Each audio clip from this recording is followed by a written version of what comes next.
Oysters by Anton Chekov. Translation by Constance Garnett.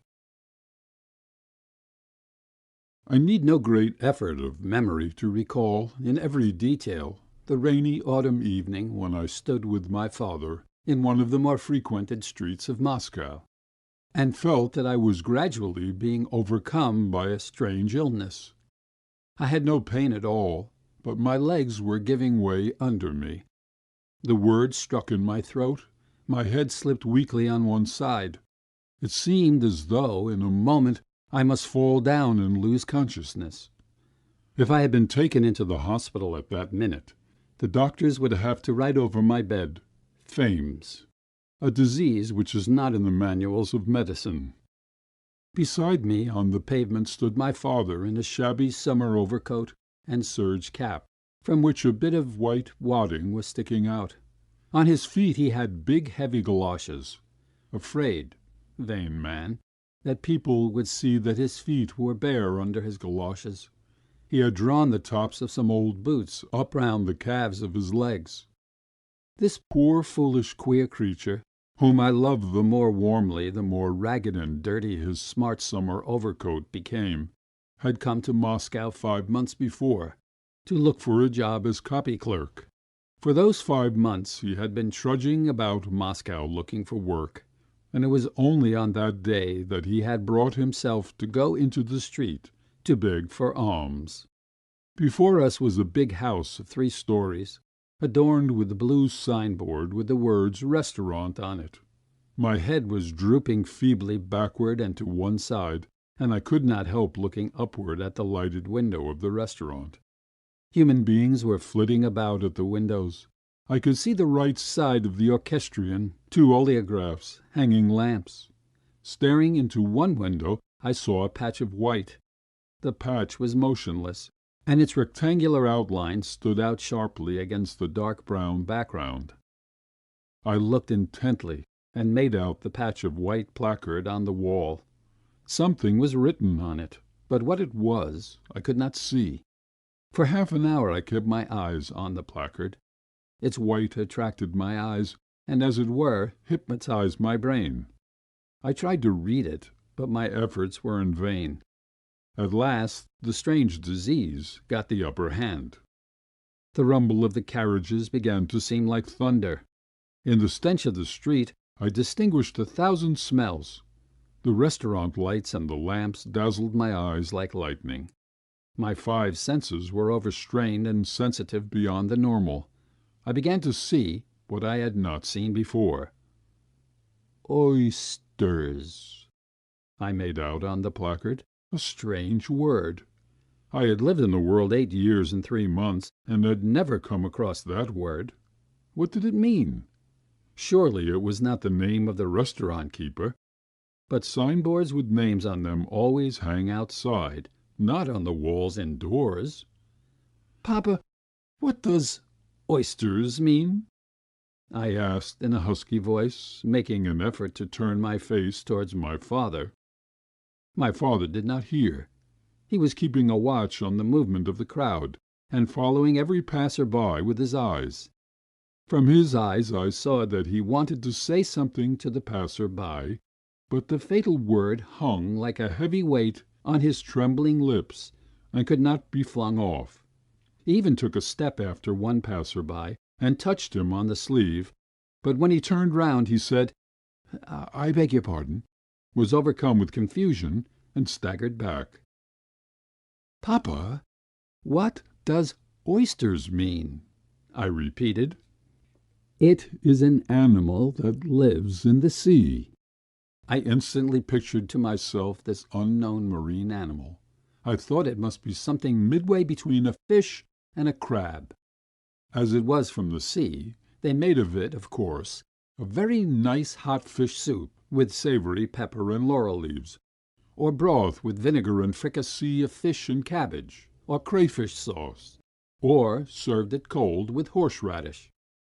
I vividly imagined it being brought from the market, quickly cleaned, quickly put in the pot, quickly, for everyone was hungry, awfully hungry. From the kitchen rose the smell of hot fish and crayfish soup. I felt that the smell was tickling my palate and nostrils, that it was gradually taking possession of my whole body.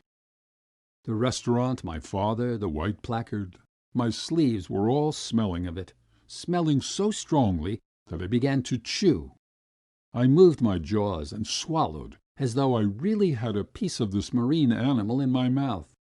My legs gave way from the blissful sensation I was feeling. I clutched at my father's arm to keep myself from falling, and leant against his wet summer overcoat.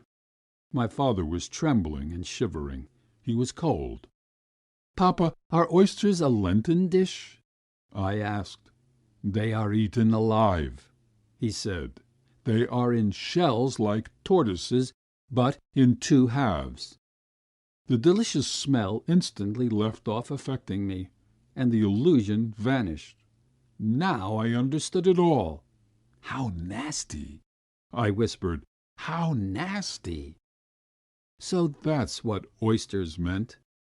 I imagined to myself a creature like a frog sitting in a shell, peeping out from it with big glittering eyes and moving its revolting jaws. I imagined this creature in a shell with claws, glittering eyes, and slimy skin, being brought from the market. The children would all hide while the cook, frowning with an air of disgust, would take the creature by its claw, put it on a plate, and carry it into the dining room. The grown-ups would take it and eat it alive with its eyes, its teeth, its legs, while it squeaked and tried to bite their lips. I frowned, but why did my teeth move as though I were munching? The creature was loathsome, disgusting, terrible. But I ate it greedily, afraid of distinguishing its taste or smell. As soon as I had eaten it, I saw the glittering eyes of a second, a third. I ate them too. At last I ate the table napkin, the plate, my father's galoshes, the white placard. I ate everything that caught my eye, because I felt that nothing but eating would take away my illness. The oysters had a terrible look in their eyes and were loathsome. I shuddered at the thought of them, but I wanted to eat, to eat. "Oysters! Give me some oysters!" was the cry that broke from me, and I stretched out my hand. "Help us, gentlemen!" I heard at that moment my father say in a hollow and shaking voice, "I am ashamed to ask, but, my God, I can bear no more!" "Oysters!" I cried, pulling my father by the skirts of his coat. "Do you mean to say that you eat oysters? A little chap like you!" I heard laughter close to me. Two gentlemen in top hats were standing before us, looking into my face and laughing. "Do you really eat oysters, youngster? That's interesting. How do you eat them?" I remember a strong hand dragged me into the lighted restaurant. A minute later there was a crowd round me, watching me with curiosity and amusement. I sat at a table and ate something slimy, salt, with a flavour of dampness and mouldiness. I ate greedily, without chewing, without looking, and tried to discover what I was eating. I fancied that if I opened my eyes I should see glittering eyes, claws, and sharp teeth. All at once I began biting something hard. There was a sound of scrunching. "Ha, ha, ha! He's eating the shells!" laughed the crowd. "Little silly, do you suppose you can eat that?" After that I remember a terrible thirst. I was lying in my bed and could not sleep for heartburn and the strange taste of my parched mouth.